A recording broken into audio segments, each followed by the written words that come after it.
अगले साल आईपीएल तो होगा, लेकिन उसमें डिफेंडिंग चैंपियन आरसीबी नहीं होगी।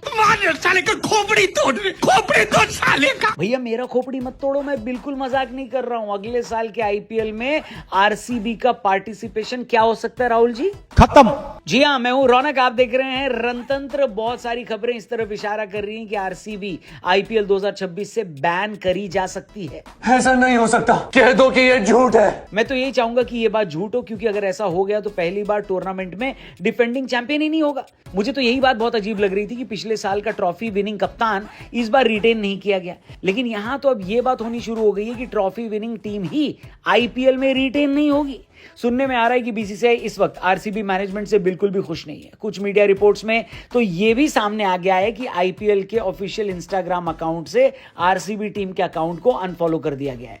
हालांकि इस बात का फैक्ट चेक मैंने खुद इंस्टाग्राम पर जाकर कर लिया है। आईपीएल T20 का जो ऑफिशियल अकाउंट है इंस्टाग्राम पर, वो अभी भी सारी टीमों को, जिसमें आरसीबी भी शामिल है, उनको भी फॉलो कर रहा है। लेकिन यहां भले ही अनफॉलो न किया हो, लेकिन बीसीसीआई के अंदर आरसीबी को लेकर बातें होना शुरू हो गई हैं। जैसा कि आपको पता है, मामले की सारी जड़ चिन्नास्वामी के बाहर हुई भगदड़ थी, जिसके बाद आरसीबी के 11 फैंस को जान से हाथ धोना पड़ा था। मैं अभी भी ये मानता हूं कि बेंगलुरु में जो हुआ उसकी जिम्मेदारी फ्रेंचाइजी और खिलाड़ियों की नहीं हो सकती। ये काम पुलिस प्रशासन और सरकार का है।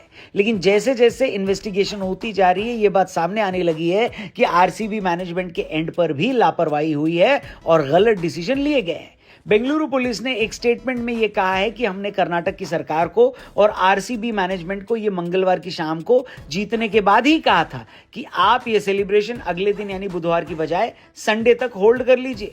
तब तक इमोशन भी ठंडा हो जाएगा और पुलिस व्यवस्था भी बेहतर तरीके से मैनेज कर पाएगी। लेकिन यहां पर आरसीबी की ही मैनेजमेंट ने कहा कि हम संडे तक का वेट नहीं कर सकते, क्योंकि तब तक हमारे कई विदेशी खिलाड़ी वापस लौट चुके होंगे। इसलिए सेलिब्रेशन तो हमें तत्काल प्रभाव से करना चाहिए। यानी आरसीबी मैनेजमेंट ने फोर्स करके सेलिब्रेशन अगले दिन करवाया। इसके बाद बेंगलुरु पुलिस ने आरसीबी मैनेजमेंट के खिलाफ एक एफआईआर दर्ज कराई है। इवेंट मैनेजमेंट कंपनी और कर्नाटक स्टेट क्रिकेट एसोसिएशन के खिलाफ भी एफआईआर दर्ज हुई है।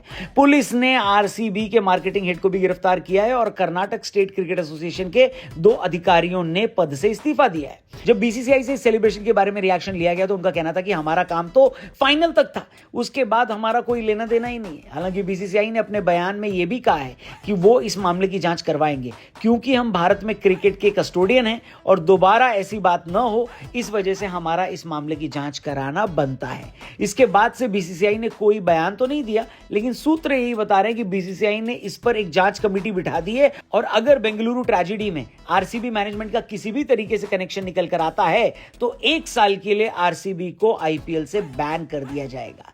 कई लोगों का यह कहना है कि भाई खिलाड़ियों ने कोई गलती थोड़ी ना करी है, मैनेजमेंट ने अगर गलती करी भी है तो उसका खामियाजा खिलाड़ी और फैंस क्यों भरे।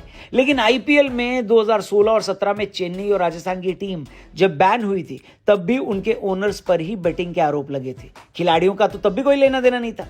इसलिए बीसीसीआई आरसीबी को सस्पेंड तो कर सकती है। क्या विधि का विधान होगा सोचिए। अगर आईपीएल 2026 से आरसीबी बैन होती है तो उनके फैंस चेन्नई को बैन करने और जेल जाने पर जो मीम बनाते आए हैं दोबारा नहीं बना पाएंगे, और चेन्नई फैंस तो वैसे भी आरसीबी के ट्रॉफी न जीतने पर मीम नहीं बना पाएंगे।